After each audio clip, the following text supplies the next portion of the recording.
Okay, folks, I think we will start now, although of course more people will come in as we're chatting. Okay. So welcome everyone to this session on our final day of the Social Care Future Festival. I hope people who've been to other sessions have found them interesting and useful. Had some really nice feedback as we've been going through, so that's great. Today's session is on housing and support for older people. And we've got a great panel. We've got Paul Marshall from National Development Team for Inclusion's Chief Executive. We've got Peter Hay from All Sorts of Things, long-time Director of Social Care, Chair of both housing and sport organisations and other things. We've got Alex Fox, who again has several hats, including co-vice chair of Think Local Act Personal, and his day job is Chief Exec of Shared Lives Plus. We've got Nick Sedgwick, who is Director of Service Development at Anchor Hanover, and we've got Vic Rayner, who is Executive Director of the National Care Forum, and as we've just been saying, has been on telly probably more times than she would like to have been in the past few months, sadly. So many people will be aware of Vic, I'm sure. So why are we doing a session on housing and sport for older people? I'm just going to manipulate my slides a bit. Sorry, housekeeping stuff first. Now, most people who are on this session now will have done this probably 10 times over the last 3 days, but forgive us for just doing it quickly one last time. So welcome to our session. If people are having problems, there is a number there on the screen, and Wendy at Festival Central will help you out. Reminding people that we are recording these sessions, so if you shouldn't be here, hide. If you don't want to be quoted anywhere later on, don't say it, etc., etc. We're not recording the lunchtime sessions, of course. Do, if you don't mind, stay on mute if you're not speaking, although we'll invite people to speak later. You can turn your video on or leave it off, but if you're leaving the room, better to have it off. In terms of viewing it, gallery view if you want to see everybody, or speaker view if you want to see a big picture of whoever's speaking. Use the chat for questions and comments. I'll watch out as much as I can over time to see people who are trying to say things, but do use a chat as much as you like. So yeah, so why are we having this session on housing and sport for older people? Everybody will have seen the Social Care Future Vision. We all want to live in the place we call home, with the people and things that we love, in communities where we look out for one another, doing things that matter to us. So we all want to live in the place we call home is a really core part of that vision. Home means different things to different people, but of course, that vision means that we want people to have the maximum opportunities and choices and possibilities around where they live throughout their lives. There's a lot of interest, not surprisingly, in the issue of housing and support at the moment. Sadly, of course, residential care has been front and centre of the coronavirus story of the past few months, and will continue to be so. Right now, we have a new Sky Commission that's just forming, which says it's going to develop an evidence-based vision and roadmap for housing in the future of care and support, reviewing progress of the Residential Care Commission from 2014, taking into account of COVID, and considering all forms of housing services to provide care and support, including care homes, housing with care, like supported living, extra care, shared lives, and home share. So that commission is just about starting, and Vic, who's with us today, is a member of it. We also have, if you haven't seen them already, ADAS's 9 statements about social care, where they set out the things that they think are key to the reform agenda in the future that they want to help bring about. And in that, in different statements, they talk about doing it's necessary to do a complete review of care markets, and they talk about housing being central to care and living, and they talk about the need for more focus on areas such as supported living, extra care, and what they call new innovative approaches to housing and support. So this is a big issue. Our inquiry group are very interested and concerned in the issue of people's housing and choices and options. So we're having this debate today in part because we think people will find it useful and interesting and want to be part of it, but also in part to support our inquiry in its considerations. So we're going to start with Nick, because one of the things that we thought we should do is kick off this conversation with the perspectives of some people who are actually using different forms of housing and support currently.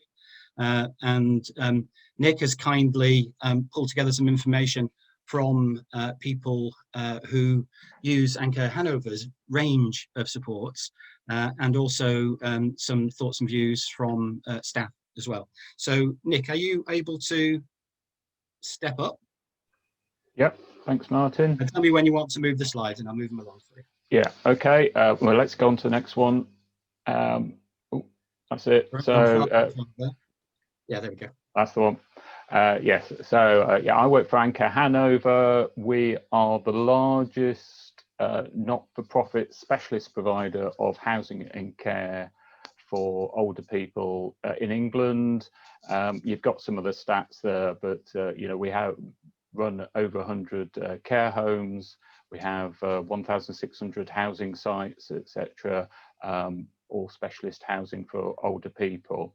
And I just want to give you a very quick summary of some of the feedback that we've been getting from residents and other customers around what they expect from us as part of our work looking to the future. So Martin, next one. So as I say, this is a great summary really of the feedback that we've been getting. Clearly there's range of views out there, but what I've tried to do is pick out some key messages from the range of feedback that we've had, because we've been developing increasingly effective methods to get feedback, both from large numbers of residents, but also those residents that want to engage with us and to have discussions with us. So some of those key messages really, our residents want us to be a good quality landlord, most importantly.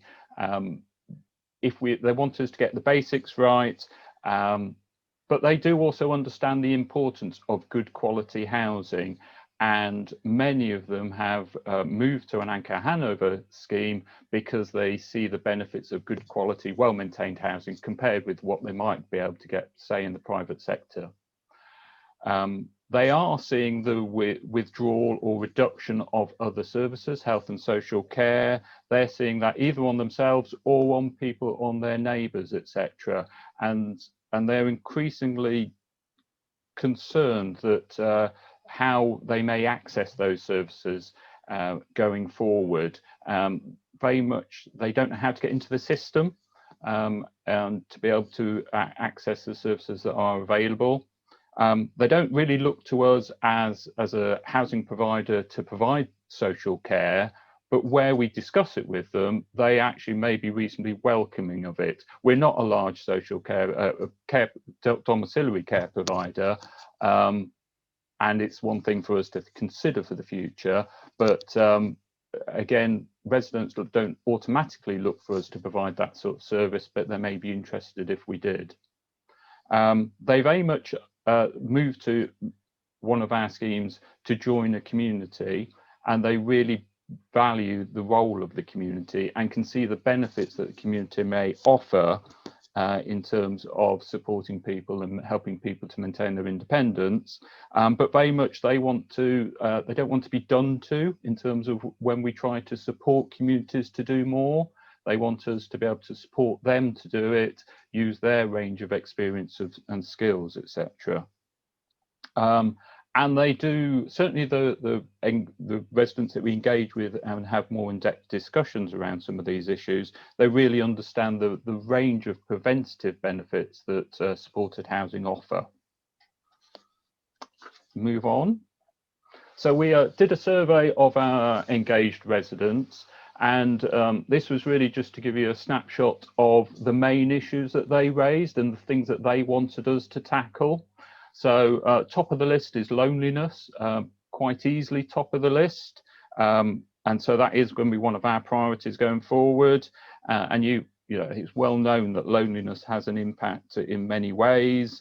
You know, I think there's the quote that loneliness is similar to the medical effects of smoking 15 cigarettes a day. So that will be one of our priorities going forward. You can see the other issues that they prioritised in their feedback for us. Just to pick up that dementia is on that list, but fairly low down. And we have an interesting debate often with residents around people living with dementia. And many residents are concerned about people living with dementia on housing schemes. I think that a lot of that comes because they see that those people often aren't sufficiently supported and there aren't the services available to them, which means they then it becomes a worry for the residents that live around them. But also the community responds in different ways, and often if a community sees somebody gradually develop dementia, then the community will support it. If somebody moves into a scheme already with dementia, it can be harder for the community to engage with them. So we get interesting mixed views around people living with dementia. Just to move on, yes. So next one, in a similar way, we asked our frontline colleagues around the issues that they feel they need to tackle and the issues that residents present. And it's a similar list of issues, but maybe in a slightly different order. But also that survey did highlight the increasing number of older people that have alcohol or other substance misuse issues, but also with a range of complex needs. So realistically, the model of having what was in the old days a warden certainly isn't one that responds very well to the increasingly complex needs of residents that we see now.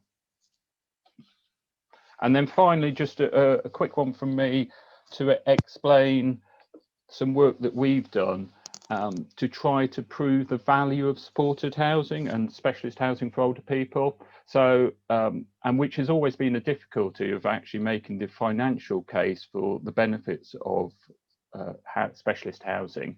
And this is some work that we did with Sonnet Impact, which shows the value of a well-maintained social tenancy, which is about £3,500 a year.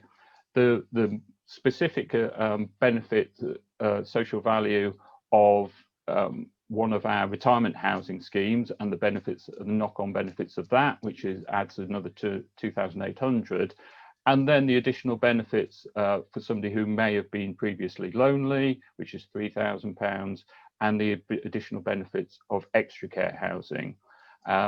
This work was done so it meets the Treasury's Green Book approach to evaluation.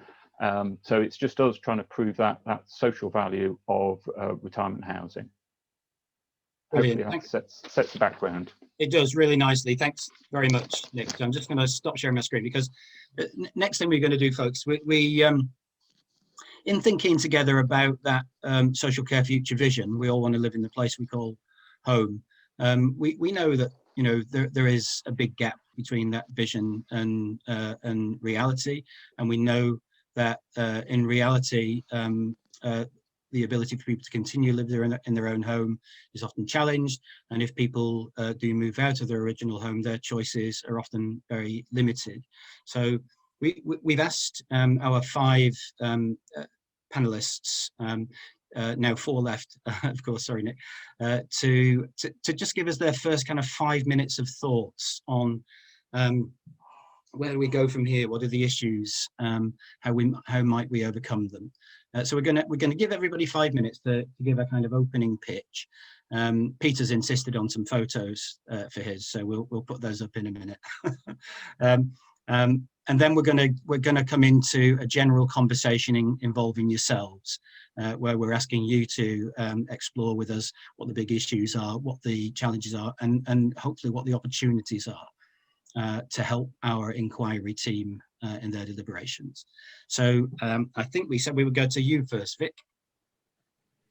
Great, thank you very much, Martin, and great to have an opportunity to talk to Social Care Future. And in fact, I came probably 2 years ago now, I think, to the first festival to talk around some of this issue as well. And that opportunity, that moment, we were talking about some of the more innovative schemes that were out there to support older people's housing. And as Martin's mentioned, this is something that is coming back up the agenda again, and it is again, because we have seen various rounds of a focus on housing models for older people. So it's good and important that has been recognised again. I think the challenge that we have at the moment, and this is where it's really important to have the Social Care Future input to this, is that we've got really quite a competing set of narratives going on, and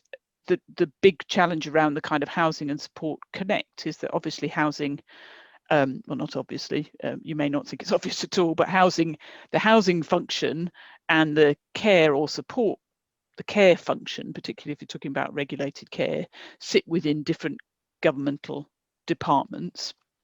The other sort of challenge and connect with that is the health function as well. And I think Nick's slides show very clearly that some of the big things that people want help and support around are health elements as well. And so I think one of the things that would be really interesting to kind of get some commentary and discussion around is how people see that connection between health, housing and care. So seeing as that kind of triumvirate really of those three areas coming together, and where we've got some great practice examples around that, and that maybe being one of those sort of first areas and points of call.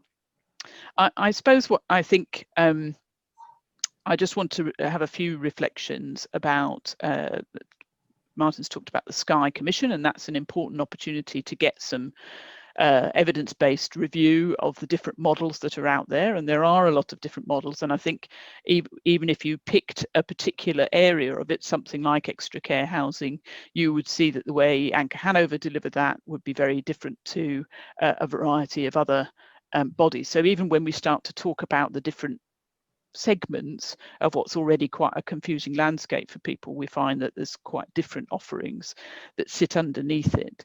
We have a lot of focus on home being the place that people want to be, and I know in Martin's and in the Social Care Future, that's finding a place where people can call home and want to be. But actually in the narrative that comes out increasingly from health and from and you mentioned the ADAS point, the commentary around people wanting to home first, people wanting to return to a home which is their own, represents to me something quite conflicting, because it makes all sorts of assumptions about the housing that people have actually being good for them and good for their health. And actually what we know is we're already in a position where the rental market, particularly for older people, is becoming bigger than the homes that they own for themselves, the quality of that stock not being very good.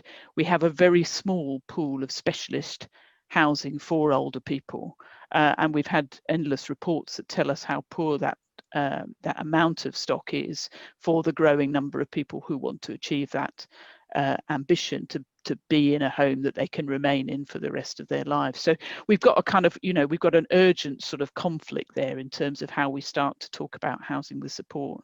And I suppose I can see on my clock my 5 minutes is running down. So I think there's a couple of things that we probably want to pick up on in this debate.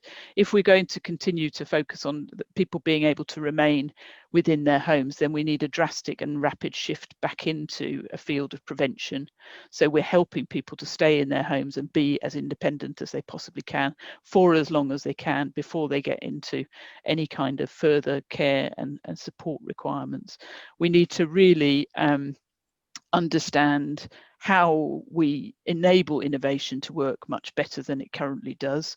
In the housing market around innovation, it's notoriously poor. It's difficult enough in things that don't involve bricks and mortar, but once you start to talk about capital investment and bricks and mortar, it becomes much more difficult. And you know, great examples are often cited, like the fantastic women's co-housing project, older women's co-housing project, which actually took 15 years to kind of get from inception to actuality. So we have a real issue about how we make innovation work in that space.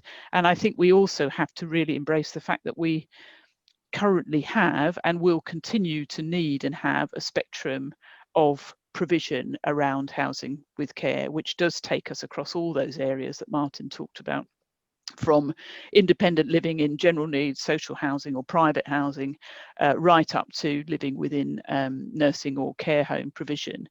All of those things need attention. All of those things need to be much more focused on the needs of people now, and we need to get the voice of people who will want them in the future.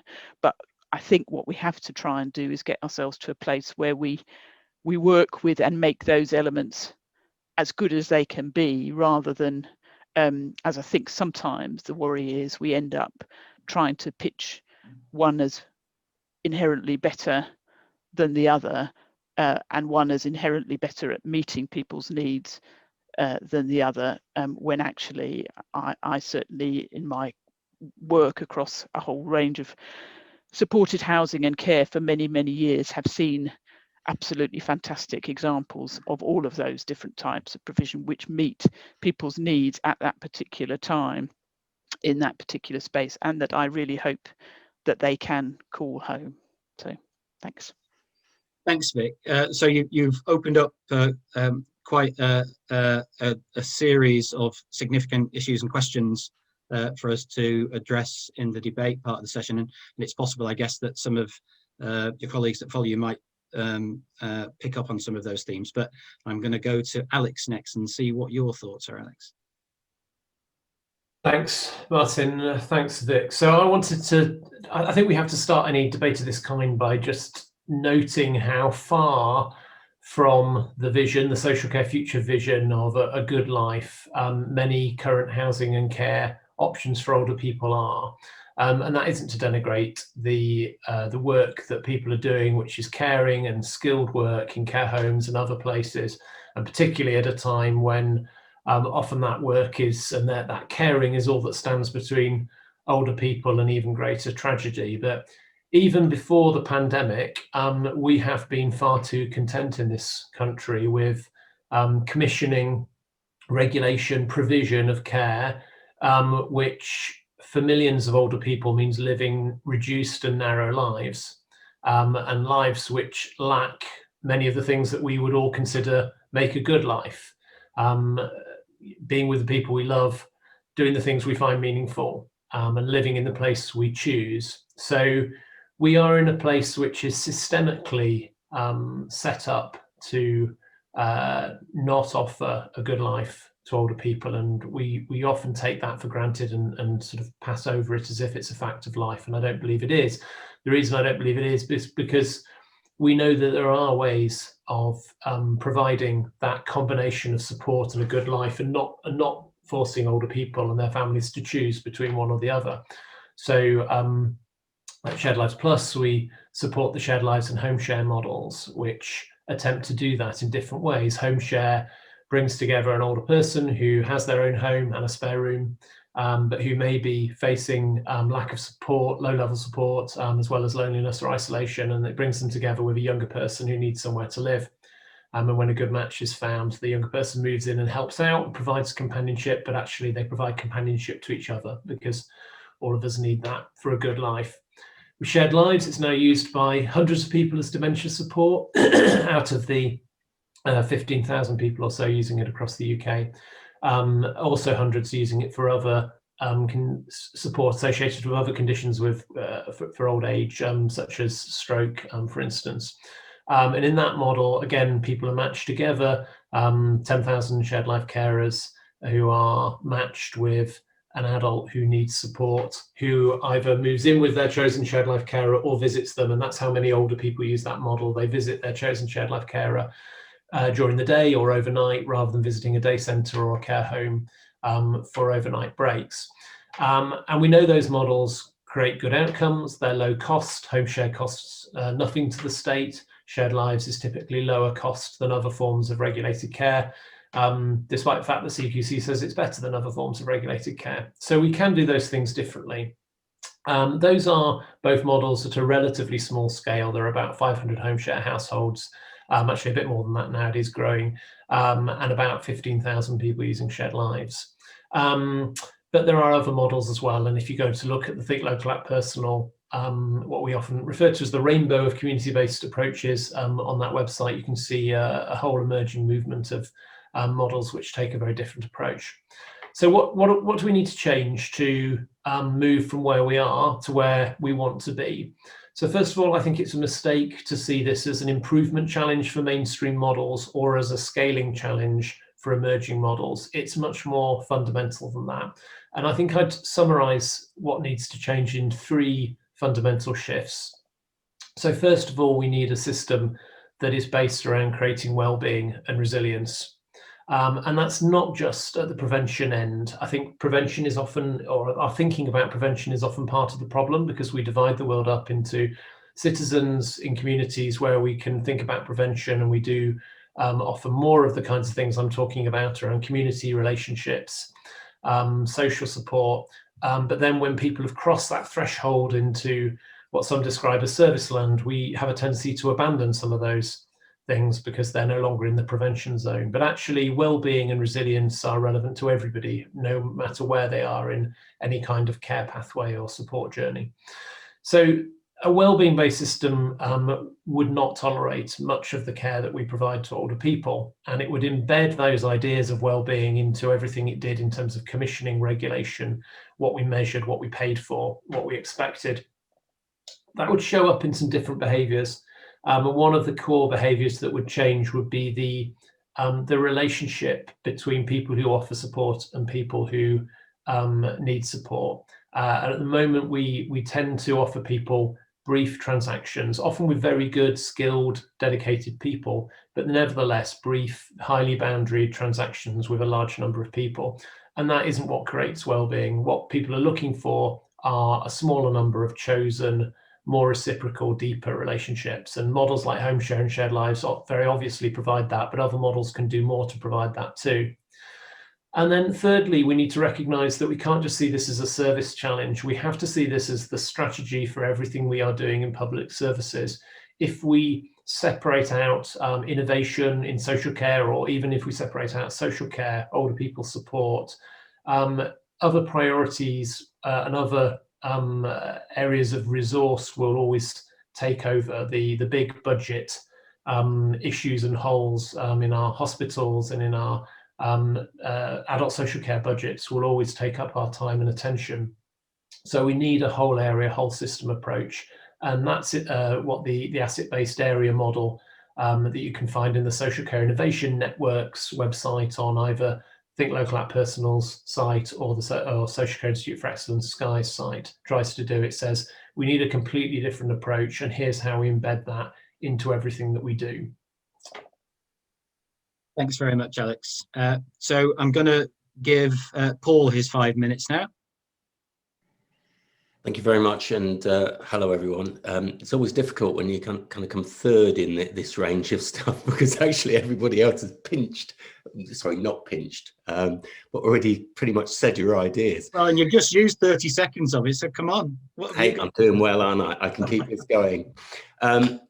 So everything that's already been said, but I do want to pick up on a couple of specific things. One is about the key challenges around availability and choice, and that is very much a postcode lottery. It is dependent very much on where you live and what's available to you. So actually, when your housing needs change, the opportunity to have something slightly different is very limited, and it doesn't mean that you can stay in your community with all the things that you actually need. So there's a challenge attached to that, which is much more long-term in terms of solutions. Something that has frustrated me for a number of years. My background is housing and community development, and that is around the way in which the planning system and development works, and our approach to building homes and communities. We can look back at a decade, just over a decade since we started talking about lifetime homes and lifetime neighborhoods, where we actually built in an approach which said, actually, let's create homes and houses where that can adapt and change for people as their needs change over time. We've got to do something about moving beyond and actually putting the pressure on the developers and the planning system to change this for the future. There has to be something to aspire to. So there's a fundamental change in policy. That's equally connected to the way that we look at a housing needs assessment locally. From a commissioner's perspective, I know from my experience in housing that what they ask for is a number of beds around extra care, or a number of beds around retirement bungalows, etc.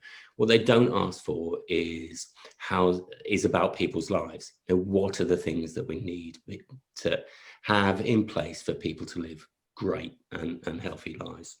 So there's a challenge not only in the development and planning system, but also in the commissioning language and the way that we approach commissioning. I think, so it'd be really interesting, and I know it is a longer term thing, but we've got to push that agenda because it's been going on for such a long time, and we've got little kind of sparkles of things that are happening which are really positive, but actually it needs to become the standard. That's not going to resolve the current situation with poor housing and unsuitable housing currently. The other side is it's this point around community, which kind of fits into what both Vic and Alex and you, Martin, and Nick have already said. But it's that we need to see support and contribution to well-being through a much wider lens than health and social care. And, we've all marveled over the last kind of 8-9 months at the level of community activity that has happened in terms of supporting people through a COVID crisis. And the vast majority of that support has not been commissioned support. It's been stuff that chaotically happens in communities and is done because people feel that it's the right thing to do. But it's always happened. So we need to work out a better way of understanding and valuing that community contribution, which isn't about commissions, which isn't about proving your financial value. It's about actually saying, this is really good. How do we map and release that without actually controlling it? So I'd be interested in sort of any experience there. I think the final kind of element is around sort of some of the work that we've been doing and the challenges of making the connect between housing, social care and health. So we do community-led support, which is very much that focus on thinking beyond social care, but actually getting housing providers in the room or getting the connect to housing providers has always proven really difficult.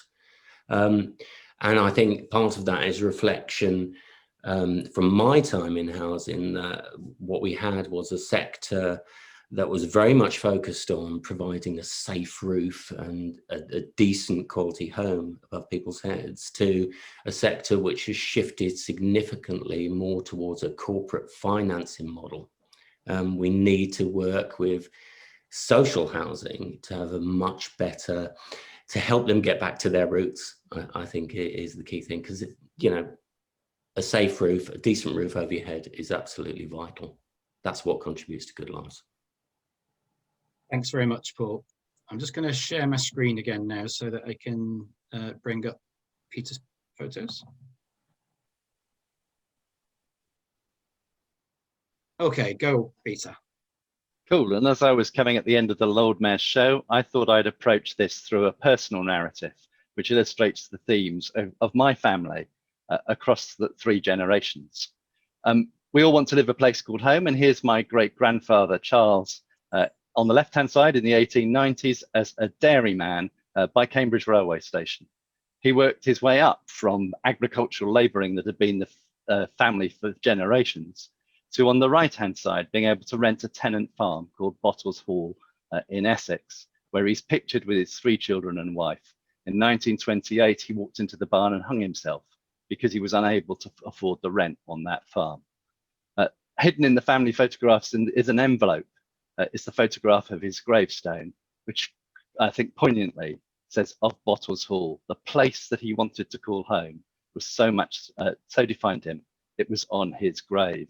His suicide state, despite the fact that it was covered on the front page of the local paper, stayed secret for over 70 years and was to define the mental health of his children, who on the next slide, you can see the eldest of his children, my indomitable grandmother, who not only helped her mother pull round Bottles Hall, they became one of the first cafes on the road to the coast at Essex to make a success of it.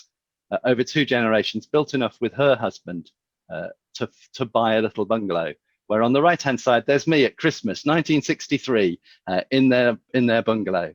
On the left-hand side is my son with the indomitable Edna at her birthday in her care home. In her late 90s, she was unable to support herself at home and moved into care. The hard-won gains of a household ownership over 2 generations with such tragedy and consequences was such that her care costs wiped out all her savings, leaving £50 for each of 7 grandchildren. Catastrophic care cost is a reality 23 years later from Edna's death. Our failure to pay tax, because we see it as dementia or death tax, means that others do it through catastrophic care costs. Moving through to the next generation, there on the right-hand side is the building of an extra care charitable trust village in Birmingham, and my parents took the decision some years ago to move from a Lincolnshire village to such a facility. I just pulled it out as a building stage because actually there's a very difficult process of transition to giving up and to thinking through what they didn't have in life and communities anymore, to making a huge move and the process of loss that goes with that, to also creating new communities. And I wanted to emphasize the opportunities, both mutually, but also out with the housing environment through churches, through gardening, and all sorts of other things, to be more active members of communities. Social care is not new to housing. Jane Addams, the great founder, one of the founding mothers of social work, was a prime mover in the Hull House movement here on the left-hand side in Chicago, which was the basis of the settlement movement, still evident in our cities, including Birmingham today. Social work is both an individual and a collective act. It is about communities in its very definition. If we had a more international perspective, we might remember that Jane Addams founded the Great Social Work School in Chicago. In her museum in Chicago are the labels hanging down where people write current experience. If you can see on the bottom of the 3rd one there, people don't always have control over their environments. That importance of that. And I just wanted to slide about what it means about doing the things that matter to us. My father has been rejuvenated at 86, partly by the chef's challenge that if he was going to grow vegetable, they needed to be on a catering size quantity for an extra care village. This is what he left on my doorstep just as we went into lockdown, because he's unable to go to the allotment for the next 4 weeks. 2 types of cabbage, 2 types of potatoes, and some Brussels sprouts. He's doing the things that matter to him in a new way, and for all the other things, he's found things that he can replace and do differently, and does the things that matter to him. And I now know how to cope with industrial quantities of rhubarb and runner beans. Moving on, finally, all of that brings it together where actually, although some of this is new to me, and I've only discovered it in recent years, it might have determined why I do things like Chair Turning Point or Anchor Hanover's board, or spent time in social care looking at extra care housing, for example. But they also set my future. It's really important for me, I think, that we are connected and in control of our housing and our lives in order to deal with the issues that come through mental health, disability and age, to get the confidence from that. And I've always been clear that social care is not a spectator sport, it's participatory. And certainly those lessons are things about my future that I would seek. Thank you very much. Wow, talk about bring it to life, Peter. Thank you for that. So we've got 20 minutes left. What I'm suggesting we do is a 20-minute version of the Sky Commission on Housing. In fact, let's, in this 20 minutes, make it relatively redundant. You know, they just have to pick up the ideas that you come up with and develop them further. I should have mentioned also that Caroline from TLAPS on the call, and I think other colleagues as well, because one of the things that they've offered to do is have a look at the ideas that are emerging in sessions like this one, so that we can take them forward. We can work out what we want to do next. But I suppose in our 20 minutes or so, what I'd like to see, if we can do a little bit, is take some of the issues that five colleagues have raised and try and kind of put a bit of an agenda together. People have talked about short-term things, long-term things, things that are policy relevant, things that are about practice, things that are about provider behaviour. What would the panel's thoughts, and please, colleagues on the session, chip in with questions and views. What are your thoughts about what that agenda, what we might put onto that agenda? What are the things that we put on that list that we can take practical action on, or we, through our networks and connections, can exercise influence over? That's a big question, isn't it? But I'm going to challenge you with it. And anyone can go first. I see Vic's going first. Well done, Vic. Well, I've learnt now, because if I get in there quick, then I've got something nobody else has yet said. But anyway, I suppose what I think is really lacking in both the care and the housing debate is the voice of is almost what Peter's sort of laid out there. That kind of, what am I going to want from this? And not I'm in it currently, but what are we, so, because the whole debate around care costs, and indeed I think some of the challenge around unblocking investment in specialist housing, and people I've seen in the chat talking about accessible housing requirements as well, I think is because there is, particularly around older age, there is a kind of unwillingness for policymakers, politicians, the general public, whatever, to sort of invest in those ideas because it doesn't feel real to them. And I suppose it's that bit about, whether this group of people, whether through Social Care Future or TLAP, or this group of people with a shared interest in this, can help create a much stronger voice about what those who will need care and will need housing in the future will want from it, and have that as part of a kind of roadmap. Because I think that's number one for the agenda then. Okay, so very similar to the wider Social Care Future view that what gets designed depends on who's in the room. So if we're going to design the future of the housing and its environments that we want, the people that are its current users and its potential future users, which is many of us, if we can afford it, that's us, isn't it? So how can we do that? Yep, brilliant. Paul, you have to unmute, Paul. Yep. Yeah, just something to add to that. I think you're absolutely right. You've got to experience this stuff, or be about to experience this stuff, to actually inform it properly. One of the experiences that I had, certainly when I was working on completely revisiting my old housing approach to sheltered and supported and retirement housing, was that actually there's a challenge in individuals themselves, in that there was almost a tolerance of pretty poor housing. To quote some of the individuals that we spoke to, they were saying, well, that's not my lot. I've got to settle for what I have. I can't aspire to something better. So there is something really attached in there about, actually, it is all right to want more and to expect more than you've currently got. So it'd be interesting to see how we can weave that in. Yeah, and the generation of ambition. I see Rob from Age UK Gloucestershire has just put something in the chat. Rob, I think you're there, so why don't you just speak out loud?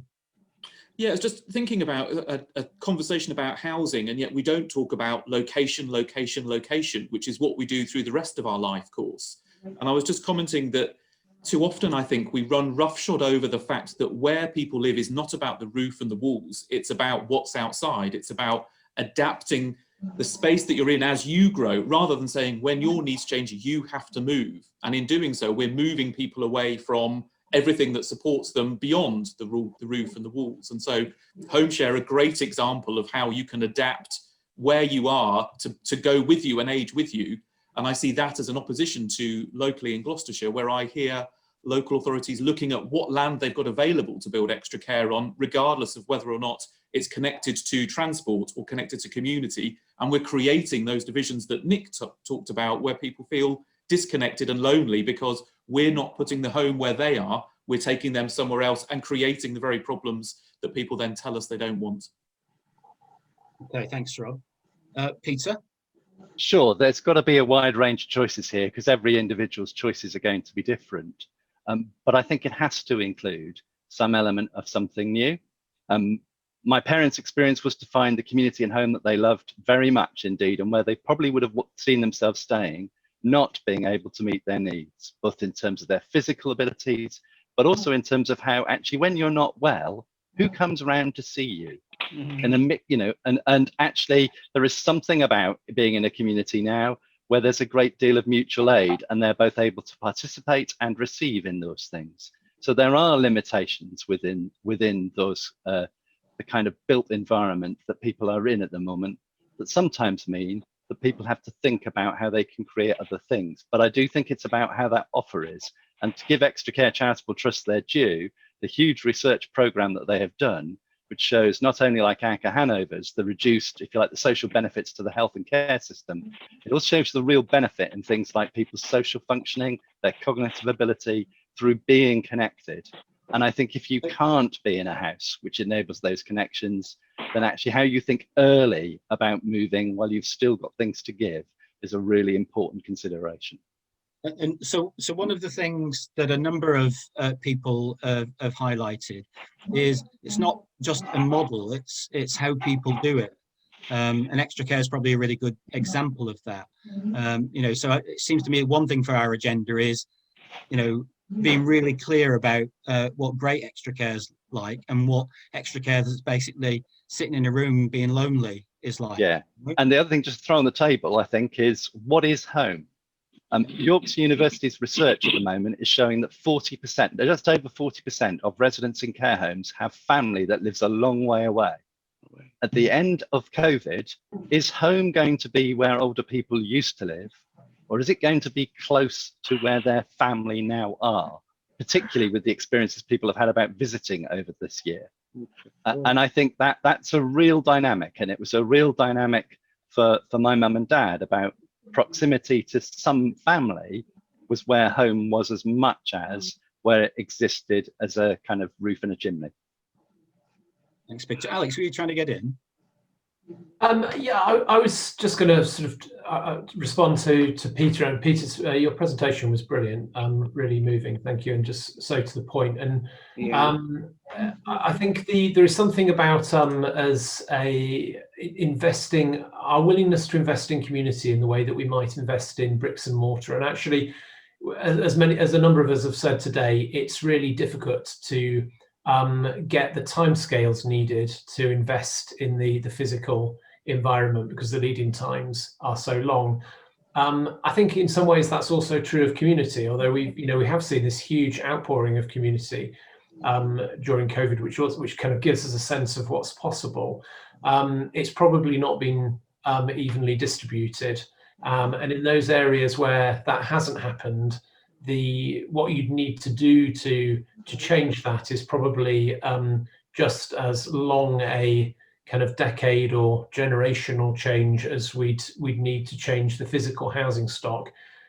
So I think we need to be investing in both of those things together. And I think that lens of, if you are the people in power and with the money at the moment, you're probably not using it yourself, but invest with a view to the fact that it's going to take you this long to get things in place for when you do need them, would be quite a good sort of lens to look at this through. Thanks, Alex.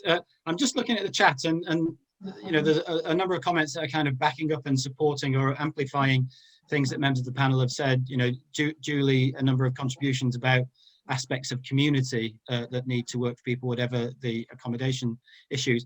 But Anita, you're typing a lot and at length, so I think you should have the opportunity to speak if you wish to. Are you there? Thank you. Yeah, hello there. Yeah, I like to live in Weymouth in Dorset, and everyone goes, oh yeah, beautiful, you've had the Olympics, etc. I actually overlook, I'm in a leasehold flat, where I overlook is supported bungalows, single story. And it's great here because we do have a sense of community. You know, we can keep an eye out for each other. I can see if someone's got an issue, I can offer to go. You can talk to people distanced, you know, run people to the health centre if I can juggle it around work, etc. But a lot of people don't have that, you know, and are struggling with, they can't drive, they don't have the transport.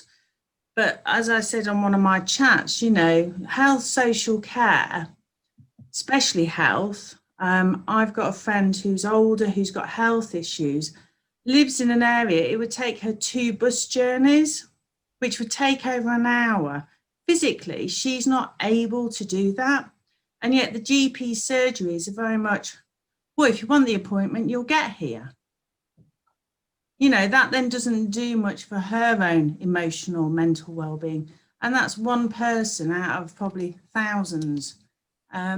Obviously, I find it very emotive and very frustrating because these are my fellow human beings. Yeah. But the systems should be there, as we know, to support people. But they're just, again, you know, that whole systems, processes dictates to others. We all know the evidence, don't we, in the research, but at what point are the sectors going to implement them and listen to what they know that has been researched, been evidenced? Yeah, so hear that frustration, Anita, and I guess that's a big question for us, isn't it? Because what we've got to come up with is effective approaches and strategy to change stuff. Yeah. This is going to be really unfair. Denise, are you there? Denise Radley? Hello. Hiya, Denise. I'm sorry, I'm going to put you on the spot because I know you're a director of adult social care and housing, aren't you? I'm not. Oh, I thought you were. I do beg your pardon. You can give it a go if you want. What do you think about this? I've actually only just been able to join this call, so I was listening with interest, and I was sort of really appreciating the points of the last speaker, actually. So I think, you know, those challenges are quite tricky. What do I think about this? I mean, I think developing good options and a really wide range of options is very important. And it seems to me lots of our extra care options could do with being refreshed and expanded and probably rebranded in some cases, because I think people have lots of different views about the sort of housing and support they want. We need really flexible models. And it feels like there's been a bit of a focus in ADAS's statements on extra care in particular, wouldn't you say, Denise? It's just, yep. I think it begs the question, all extra care is not equal, as you say. It's not, no. And what about everything else? Yeah, I think that's right. So the big thing about extra care was the intention to be that it was a really flexible model. And I think some people have achieved that, and probably some models doesn't really kind of hit the spot. So I think there is an argument for sort of looking at that and trying to make it a very diverse offer. People want different things, both from housing and physical environment and the sort of support they need and anticipate needing in the future. Thanks. Yeah, and Rosalita, I could see you on your video typing furiously, and you've kind of backed up the point about people having a wide range of choices. I'd hate to be a prisoner in my own home, wherever this is, lonely and no friends. Well-being, having fun friends and feeling connected and useful for me, I think will be really important. And I think that speaks to a number of the points that people have made about choice and a range of possibilities, but also Vic's points about whatever option you end up with, these issues are important in all of them, you know. We're coming towards the end of our time. We've only got about 4 minutes left. I'm just going to do a shameless plug for the next session, which Alex and Mia in, which is about commissioning. So not all of the issues that have been raised today are about commissioning. Some of them probably are. Commissioning in its broad sense, so we can continue some of this conversation over there. But I'm just going to give, because we've got 4 minutes left, I'm going to give the panel one shot each at saying, Caroline and Tim from TLAP are here. This is being recorded. They're going to be writing something up afterwards about what we might make priorities for our movement in the broad sense. What would you put on the list? One thing. Should I go first? Yeah, go to Nick. Yeah. I'm struck by the way we keep on referring to community, but people wanting to maintain networks, etc. Just one other bit of evidence from me is that, you know, we've researched the vast majority of people looking for housing with us only want to move within 5 miles, which shows they want to maintain their social networks, etc. Thanks, Nick. Right, that's on the list. Look, the power you've got now, you can put things on lists. Paul. It ties into both Anita and Nick's comment, and it is about location, location, location, and access to those things that people need, but also the opportunities they need. Yeah. Thank you, Paul. Who else? Vic, sorry, yeah. I just think we also need to be careful of the term community and the suggestion that everybody feels included in a community. Certainly a geographical community. There's lots of interesting work that's been going on. I mentioned the Women's Co-housing project as an example. There's also another long established piece of work to try and get a specialist LGBT housing for older people put together. And I think that's indicative of the fact that not everybody feels part of a geographic community, and both care and housing have a lot to do to make sure that they meet the needs in the future of a growing cohort of older LGBT people, people from BAME communities, and others who may want to see that as their represented community. Thanks, Vic. So we've got 2 minutes left. Alex, what do you want to put on the list? So in order to sort of build those communities, whatever community means to us, I'd want to finish what I'd see as the unfinished personalization revolution. So, and particularly around self-directed support. So we gave individuals the ability to control individual pots of money. But I think the way to complete that revolution is then to help people to associate, help people to come together with whatever kinds of resources, whether it's state resources or their own resources, because that's actually when people start to have the power to create the kinds of changes that we're talking about. Thanks, Alex. And last word with you, Peter, because of your beautiful slide set that I think grabbed us all. Yeah, it's like me with a Christmas cracker hat. I think optimism, that actually, despite all the evidence that shows that old age is a difficult part of life because things are declining around you, whether that's death of friends and family, those kind of things.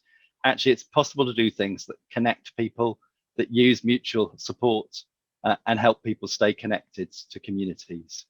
And I think that can create, as my father shows, a better path than what was expected. Brilliant. Thanks, Peter. And thanks to all the panel, and thanks to everybody that's been here. This is the start of this discussion. As I say, we'll be writing it up. Colleagues will be writing it up. We'll be working out with others in our movement, what do we do with those issues that you've put on our agenda? Brilliant. Thanks for everybody's help.